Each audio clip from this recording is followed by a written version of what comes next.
శారీస్ ప్రతి 10,000 రూపాయల కొనుగోలుపై ఒక గోల్డ్ కాయిన్ ఉచితం. నాకు బాగా నచ్చిన మేకర్ పూరి జగన్నాథ్. ఓకే, ఎందుకంటే నా ఫ్రెండ్ అని నేను చెప్పను. రైట్ ఆర్ రాంగ్ ఫటామని సినిమా తీస్తాడు.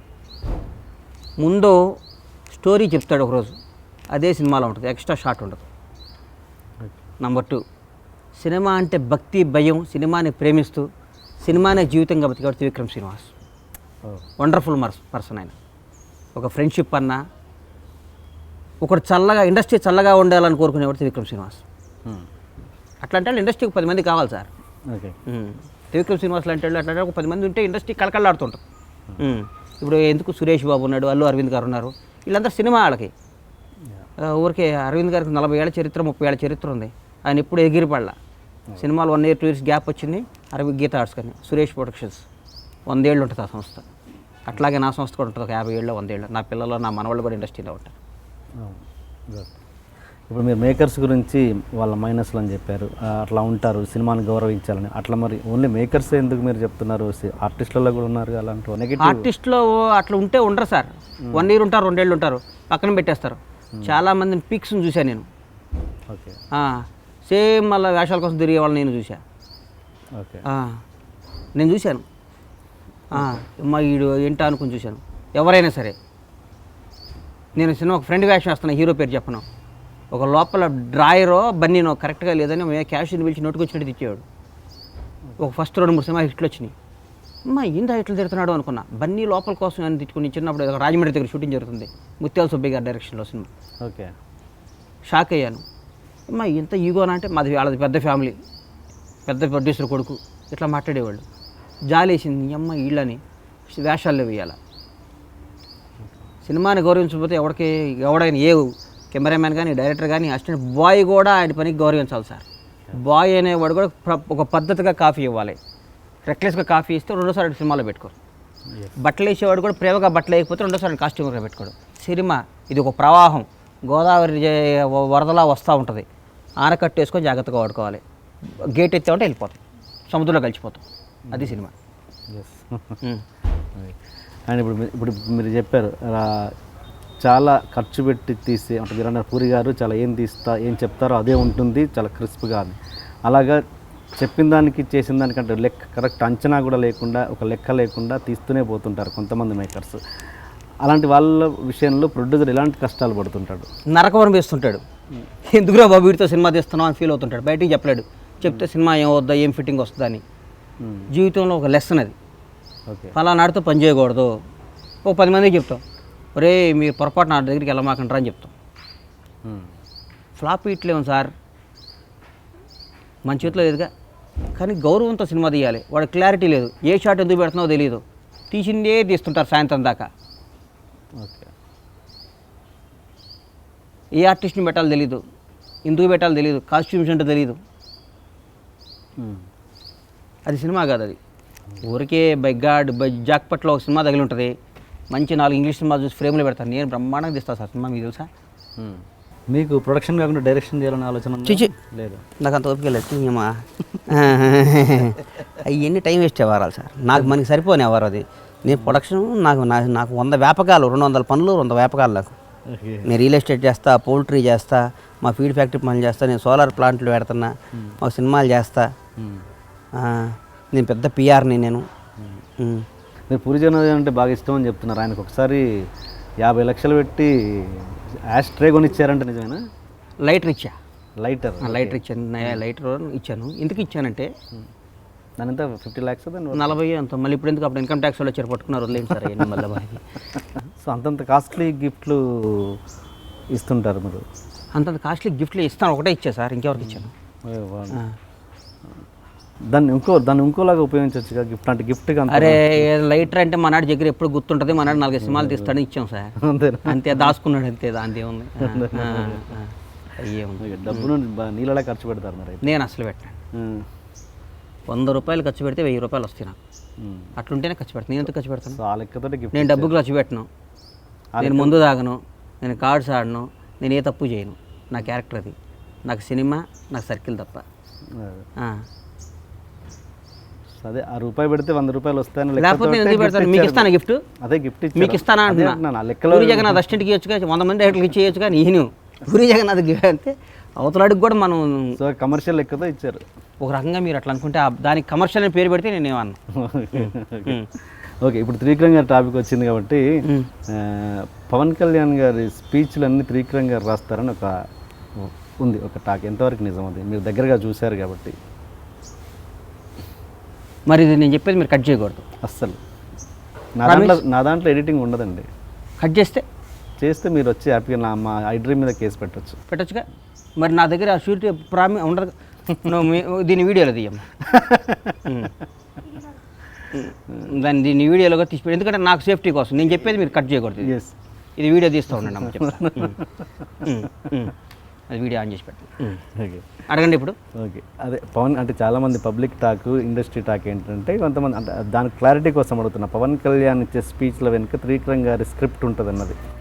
పవన్ కళ్యాణ్ గారిని మీరు ఎప్పుడైనా కలిసారా? లేదు, కలవలేదు. త్రివిక్రమ్ గారిని ఎప్పుడైనా కలిసారా? కలవలేదు. పని పాటాలేని తప్పుడు నా కొడుకులు మాట్లాడే మాటలకి తప్పుడు జనం, అర్హత లేని జనం, అర్హత లేని నా కొడుకులు అందరినీ ద్రాక్షపండు పుల్లన అనే వాళ్ళకి, ఇద్దరు స్నేహితుల మధ్య, ఇద్దరు మేధావుల మధ్య ఊరికే లేనిపోయిన మాటలు. పవన్ కళ్యాణ్ అనేవాడు ఒక చరిత్ర అని మీకు 100 సార్లు చెప్పా. పవన్ కళ్యాణ్ హీరో, ఆయన రూమ్లోకి వెళ్తే సినిమా డివిడీలు, వీడియో క్యాసెట్లు, ఆడియో క్యాసెట్లు ఉండవు, బుక్స్ ఉంటాయి, ఒక చరిత్ర ఉంటుంది. పవన్ కళ్యాణ్కి ఒకటి రాసిచ్చేవాడు నాకు తెలిసి ఇండియాలో పుట్టాడు కూడా. పవన్ కళ్యాణ్కి 10 మందికి రాసిస్తాడు. ఎవడెవడో పని పాట లేని ఏమనుకుంటున్నారు పవన్ కళ్యాణ్ గురించి? త్రివిక్రమ్ రాసిస్తే పని చెప్తాడు అనుకుంటున్నారా? తప్పుడు మాటలు అవన్నీ, తప్పుడు నా కొడుకులు మాట్లాడే తప్పుడు మాటలు మీరు మమ్మల్ని అడగకూడదు. అట్లా పవన్ కళ్యాణ్ చూస్తే ఒక 2 రోజులు జర్నీ చేస్తే పవన్ కళ్యాణ్ క్యారెక్టర్ ఏందో, క్యాలిబర్ ఏందో, పవన్ కళ్యాణ్ కెపాసిటీ ఏందో, పవన్ కళ్యాణ్ అంటే ఏందో మీకు తెలుస్తుంది. ఓకే, పబ్లిక్లో ఒపీనియన్ ఉంది కాబట్టి, చెప్తున్నా మీకు. తప్పుడు నా కొడుకులు మాట్లాడే మాటకి మేము ఆన్సర్ చెప్పమని. పవన్ కళ్యాణ్ చెప్పేగా, పవన్ కళ్యాణ్ హీరో కాదు, అసలు హీరోయిజం రేపు 2019లో కనిపిస్తుంది. పవన్ కళ్యాణ్ అట్లా ఒకరితో రాయించుకునే స్థాయి లేదా. ఆయన మెమరీ వేరు, ఆయన చరిత్ర వేరు, ఆయన ఐడియాలజీ వేరు, ఆయన రాబోయి ఊహించుకునేది వేరు. స్కాన్ చేస్తాడు ఆయన మనిషిని. ఎవడో రాసిస్తే పోయి మైకిల్ పెట్టి చదవడు ఆయన. గుడ్. అది బండ్ల గణేష్ గారి ప్లస్ పాయింట్స్ ఏంటి? ఆయనలో ఉన్న మంచితనం ఏంటి? ఆయనలో ఉన్న మంచి గుణాలు ఏంటి? మీరు ఏం సార్ నన్ను ఎవరన్నా మంచి గుణాలంటే నాలో అన్ని మంచి గుణాలు అంటే నా చెడ్డ గుణాలు ఏదో మీకు తెలియాలి, కానీ నా దృష్టిలో నా అన్ని మంచి గుణాలు. అనలైజ్ చేసుకుంటే తెలిసిపోద్దిగా. నా అన్ని మంచి గుణాలే. నాలో ఒక బ్యాడ్ ఏంది అంటే ప్రతి ఒక్కడిని ఎవడబడ్డాడు అన్న అన్న అంటుంటా. ఓకే, అనవసరం తర్వాత ఫీల్ అయ్యి ఈ జన్లు ఎవడబడ్డాడు అన్న ఎందుకు అవుతాడు? అవును, అన్న అంటానికి మన బండ్ల గణేష్ అన్నాన్ని పిలవడం అక్కడికి అర్హత ఉండాలని ఫీల్ అయ్యా. అలా ఎందుకు అనుకోవచ్చు? ఎదిగే ముందు అలా అన్న అన్నారు, ఎదిగిన తర్వాత అన్న. ఏందో ఈ మధ్య ఈ జనం, ఈ సైకాలజీ, జన్మ వాళ్ళ జనం కొన్ని సినిమా అని కాదు అందరు బయట కూడా అన్న అన్న ఎదిగటం, ఎదిగిన తర్వాత మనం ఎదిగినాక మనం పడే కష్టం వాళ్ళకి తెలియదు సార్. ఊరికి ఆడు కష్టపడి మేము పైకి వస్తే తట్టుకోలేడు. చెప్పారుగా మీకు ఇందాక ఎవరో అడ్డదిడ్డంగా సంపాదించి అని. ఆడు కష్టపడాడు చూసి తట్టుకోలేడు. నువ్వు కష్టపడి పైకి రా. టీఎస్ఆర్ కావా? అదే, అంతేగాని మనం ఇంకొంకొన్ని మనం క్రిస్టేజ్ చేయడానికి మనం ఎవరు అండి? అన్న అనేది తక్కువ స్థాయిలో ఉన్నప్పుడు అన్న అన్నారు, ఇప్పుడు పైకి స్థాయికి ఒక్కోసారి ఎవరిని పడ్డా నాకు ఊత పదం. నాకు ఊత పదం అనుకోండి, మంచి కానీ చెడు కానీ ఊత పదం. నాకు అందరినీ చిన్నోడైనా అది కాదన్నా అంట. చిన్నప్పుడు సాధన నుంచి నాకు అలవాటు అది. ఈ మధ్య అనిపిస్తుంది ఎందుకు అందరిని అన్న అన్న పిలుస్తున్నాం, వీళ్ళు మన తక్కువగా చూస్తున్నారా అని ఫీలింగ్ వచ్చింది. ఎందుకు వచ్చిందో మేబీ రాంగ్. కానీ నేను మార్చుకుందాం అనుకుని నేను మార్చుకోలేదు. నాకు ఆటోమేటిక్గా వచ్చేస్తుంది. మనం ఏం చేస్తాం? ధూమపానం అయినా ఆపమంటే ఆపలేరు కదా. అట్లాగే నాకు అన్న అనే పదం ఎవరిని పడ్డా మాకు అన్న వడ్డీ, మాకు ప్రకాష్ అని మా ప్రొడక్షన్ వడ్డిస్తాడు. సరిగ్గా పెట్టి ప్రకాష్ అన్న ఎందుకు దొబ్బుతావంట. మా దగ్గర చేసే బాయ్ పని అది నాకు అది సరే రైటో రాంగో జీవితం అయిపోయింది. 42 ఏళ్ళు వచ్చినాయి. ఇంకేమో 18 ఏళ్ళ తర్వాత ఎట్లా మళ్ళీ షాద్నగర్ అయిపోయి మా వ్యాపారాలు మేము చేసుకునేది కదా. ఇప్పుడు ఇందాక చెప్పారు మీరు ఎవరినన్నా హీరోని కానీ ఎవరన్నా వ్యక్తిని కానీ మోసం చేశారంటే రవితేజ అని చెప్పారు. అలా మిమ్మల్ని ఎవరన్నా మోసం చేశారా ఇప్పటివరకు? చేశాడు సార్. ఎవరు? ఒక హీరో మేనేజర్ చేశాడు. ఓకే. ఎట్లా అండి? ఎట్లా ఇక మోసం చేశాడు అంతే, మోసపోయాను. చెప్పండి, ఫ్రాంక్లీ చెప్తా అన్నారు మళ్ళీ. ఫ్రాంక్లీ అంటే ఇక మోసం చేశాడు అంతే, మోసం అంటే మోసం చేశాడు, ఫ్రాంక్లీగా చెప్తున్నా. ఇప్పుడు సినిమా చీట్ చేశాడు. సినిమా తీసిన ఒక హీరో మేనేజర్ ఎలా ఏం చేశారు? ఇక అన్ని విధాలా వాడుకున్నాడు మనని.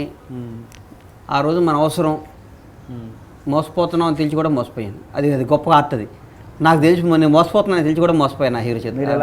తెలిసి మోసం చేస్తున్నా అన్నట్టు తెలిసి నేను ఇప్పుడు రవితేజని తెలిసి మోసం చేసా చూడండి. అలాగే రవితేజ అనేవాడిని పాపం, రవితేజ అనేవాడిని చెప్పండి. రవితేజ అనేవాడు ఏదో ఒక పొలం కొన్నాను సార్. ఒక రవితేజకి ఒక పొలం ఇచ్చాను నేను, కొన్నాడు నా దగ్గర. పాపం ఆయన ప్రేమగా కొనుక్కున్నాడు పొలం. ఆ పొలాన్ని కింద నాది ఇంకో 30 ఎకరాల పొలం ఉంది.